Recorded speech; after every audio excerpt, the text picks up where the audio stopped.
prépare nazo pambola bomoko ya mboka mingi na moni penza etalisi pena eza bomoko ya mboka ezwi mboka efandisi mboka ekonzi mboka epesi mboka oyo lolenge ya kozala na mboka ya na biso bomoko ya mboka oyo na senga na bandeko balanda bomoko ya mboka nkola pambola bango. C'est l'espace-temps de leader. Je reçois pour vous le prince de la rumba, le Karmapa. Karmapa, bonjour. Bonjour maman. Oui, Karmapa. Oui, c'est vrai qu'il s'est même mis le belé. Il n'a pas tout parce qu'il a une formation pénatée. Mais il a reçu l'album quoi. Vraiment. Album échangé comme vous, hein? Oui, ils ont acquis 4, 6, 66, 4. Le magnifique album. Non, on n'a pas monté, mais le coup l'a battu pour la musique Nabiso. Public, de la majorité, mon acquis, 4, 6, 6, 6, 6, 4. Mais je vais expliquer. Non, mais je vais expliquer. Expliquer une ligne sur le numéro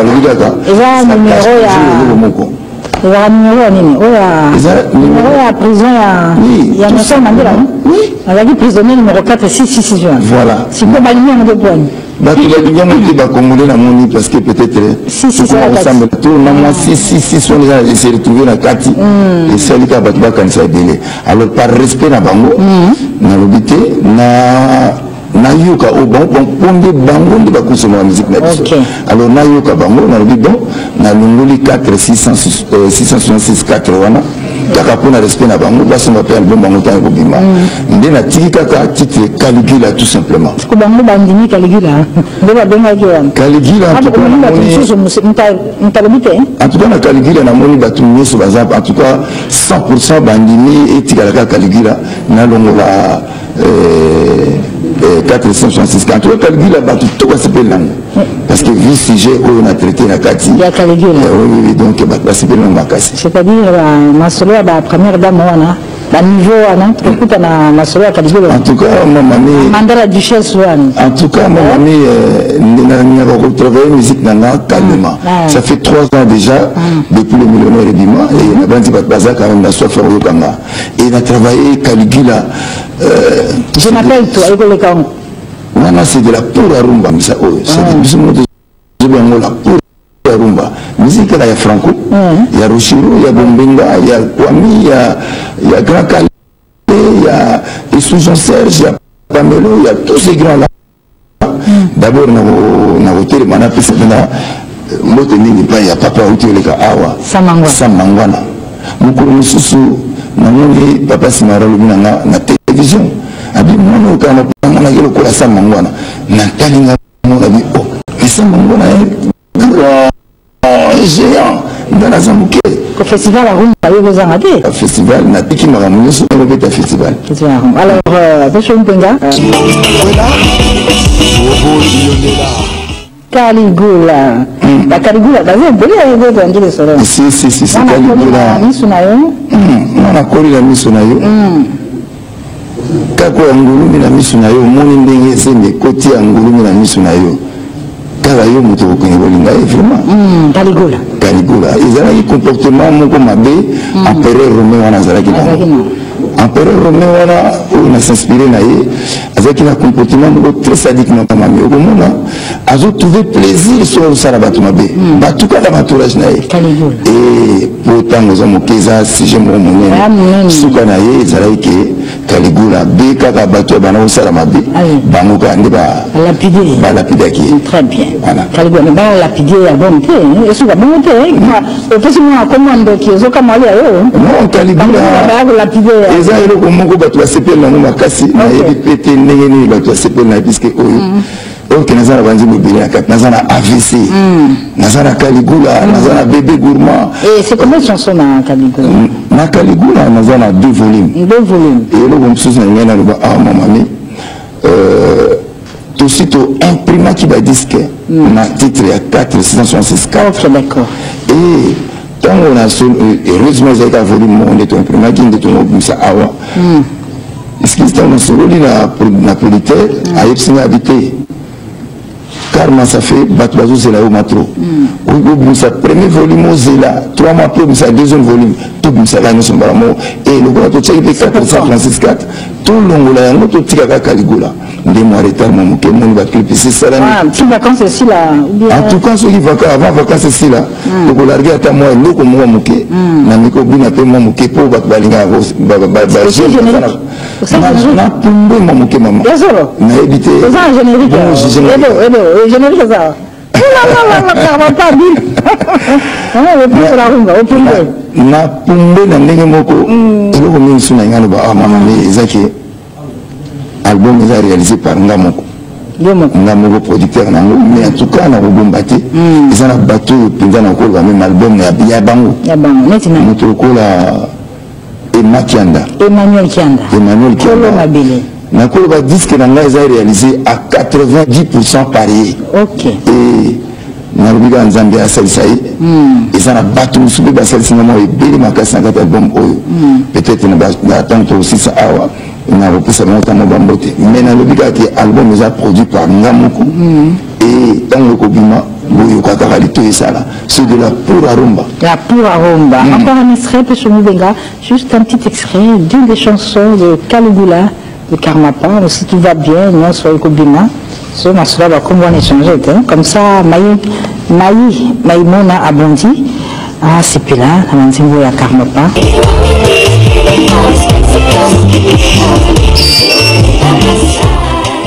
Voilà, cette chanson a fait plaisir à... C'est le déclarant depuis Bruxelles qui me suit, qui apprécie aussi le travail du prince de la rumba. Sans oublier le docteur Jeff Njadi Letita. Le temps de revenir à Karmapa, je vous signale à vous qui êtes à Kikout. Didier Lacoste s'est produit tout à l'heure au stade Amayoum. Là, c'est tout à l'heure cet après-midi. Radi Amissi qui est à Kinshasa sera au palais. Nous sommes du côté du quartier GB. Et chaque vendredi, il est à l'espace Kassa, ici au quartier Bovin. Par contre, Pompom Niaké sera le 30 juin prochain à 3 ampoules à Binza Pigeon. Et Méridi Moula, qui a fait le déplacement de Matadi, nous fait savoir que l'ouverture de la kermesse provinciale du Congo central, dont il est l'initiateur, va ouvrir ses portes officiellement le 1er juillet avec l'artiste musicien Adolphe Dominguez Tatanovic qui prépare l'album Amitié, qui fête également ses 15 ans du groupe Wenge Tonya Tonya. Le prince de la rumba. Caligula, Namoni. Non, maman, tout de suite, maman. Vous allez l'empereur, non? Et ça qu'on a battu belé, on faut te dénoncer. Oui, ils allaient l'empereur, on a battu belé, alors ceux qui battent, ils ont maté pasteur, tout le monde a pasteur. Ceux qui ont passé le solo, qui ont le comportement peut-être les autres profiter, ils ont maté, ils ont changé le comportement. Et c'est que là, ceux qui n'ont pas de bandera, ils ont Caligula. Ceux qui m'ont dit qu'ils vont dans les sous na bani na ebatoté malama kota zamba Nabucodonosor asalaki ndenge kota ipeka zamba parce que kokaki souvent na bani ngate ceux qui m'ont que on se sentir que ça malamu te na bani nga ovanda boye comment tu peux trouver du plaisir tant au sala batu mabe Caligula c'était un empereur très sadique sanguinaire ok alors na nzimbe to tuna mbale na kinu ya no seka moko wana mais nuance wana eza lokola okesi musika eza na nasali featuring na nani c'est vrai na sali featuring américaine moko aza d'origine congolaise c'est la 12e na Philadelphie et comme l'origine na eza Congo et qu'il y a besoin que quand même baye na Congo son manager alingaki abetana moto moko ya rumba et ils sont venus me contacter na zalaki d'accord et nous avons commencé Nzembo tout ça il faut une collaboration moko batu basepé na makasi même na mikai ko ça va baninga na bino ba communiquer na photo ba soucier ba fou et refi parce que là il y a le Congo alors na monique rumba pe ko binama même na ba américain ba russe banim biso to ko bunga nzela ya rumba na sepeli mingi na makanisi bazu ya festival ya rumba parce qu'il faut protéger rumba et ça patrimoine national l'américain va protéger la jazz le jamaïcain reggae et biso to ko ko to betelo ba ivoirien complexe on a fait le mois qui je défendrai la rumba jusqu'à mon dernier souffle le 30 juin une initiative au Bazou le 30 juin le lutte mabaki yo samangwa parce que yo na samangwa siko ngai vraiment ça tingamo amana naza rien de wana ndoki na profiter na mona ndenge ya betaka peut-être na rozoma o maïla mikomo ils ont occasion on a qui a nzambe akumisama na kuchanga na podium mona samangwana mais encore ko photo te batie biso na ye na mukolo wana biso tout c'est là parce qu'il peut-être chance à bongo et il y a un peut-être alors on va parler bon groupe. Mon groupe ça va, on a CP le Makasne, on a Koutibango Awa. La kimité. Non, la kimité. Ils sont restés fidèles dans la. Moi, je suis balongwa, mais bis sur le longwe. Donc, ils ont bonne chance. Très bien. Parce qu'ils ont été au Koufa Paranga. Le groupe, ils ont aussi porté dans l'hôtel bien. On a bandit d'ici là, après juste. Émission au week-end où on a se produire en privé na Katanga on a profité de la Katanga on a fait ça sur une fois de plus et vraiment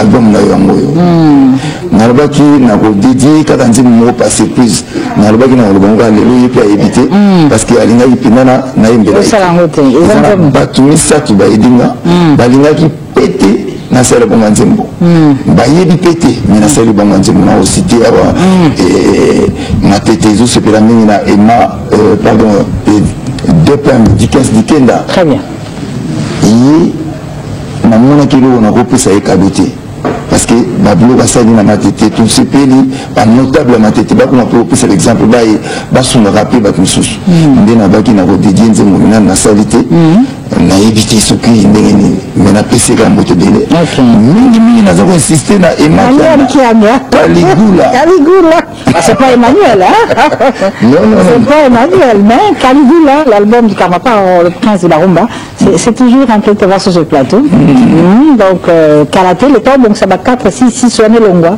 non c'est comme Caligula oui en tout cas déjà si tu as décidé de changer déjà fichier tout ça dit Caligula tout simplement et ça en deux volumes Caligula 1 Caligula 2 tout ça va titre quoi Caligula AVC nazaka koloba ni ba makambo ko mikolo na ba poto kuna omona mama bana bovandi na ye yo ko bengisi et puis na ye pe poto bovandi na ye mais tango yo mo musale katani na ba misala ko mi passe mama ko mi ko commander omona musala mama kendekeza ka suka 16h mama ko mozonga 22h papa bana lo balobate omona suka mona nere pa katani AVC akufipe avant ko to 40 jours ko mona mama le msusu ba ko mi déjà au monde côté msusu donc on a pesi conseil à on a AVC na bi tango isimbité to kabwana biso ils ont dit mon merci beaucoup Karmapa, le prince de la rumba qui je rappelle va participer à la toute première édition du festival de rumba le 30 juin où Béatrice sauté avec Samangwana à ses côtés avec qui vont interpréter quelques tubes à succès de Samangwana, pourquoi pas. Merci encore une fois d'être c'est moi qui vous remercie j'ai défendu la rumba jusqu'à mon dernier souffle. Si peut-être la permission, une minute n'a pas sabay au banga, au bassouni n'a pas poto, on a sali 4 mois. La personne qui la méthode Mitikoumi, Alphonse Mavola, Ricardo Elungo, Mengi Massamba, Diba Massamba, Willy Sionga, Yende a redistribué des disques qui vivra verra. Merci. Merci à Emmanuel Kianda pour ce travail formidable que tu as accompli aux côtés de Karmapa, avec à tes côtés toujours le silencieux Arthur Nkoulou. Merci également à vous tous que nous avez suivis en ce dimanche. Dimanche prochain, Carré Vérité de même chaîne, l'espace Ton de leader que vous recevez pour vous, Fabregas. Ce sera le 2 juillet, sortie de cursus. Au revoir et à dimanche prochain. Bonne suite de programme sur la télévision nationale. Nazo pambola bomoko ya mboka mingi namoni penza etalisi pena eza bomoko ya mboka ezwi mboka efandisi mboka ekonzi mboka epesi mboka oyo lolenge ya kozala na mboka ya na biso bomoko ya mboka oyo nasenga na bandeko balanda bomoko ya mboka nkolo pambola bango.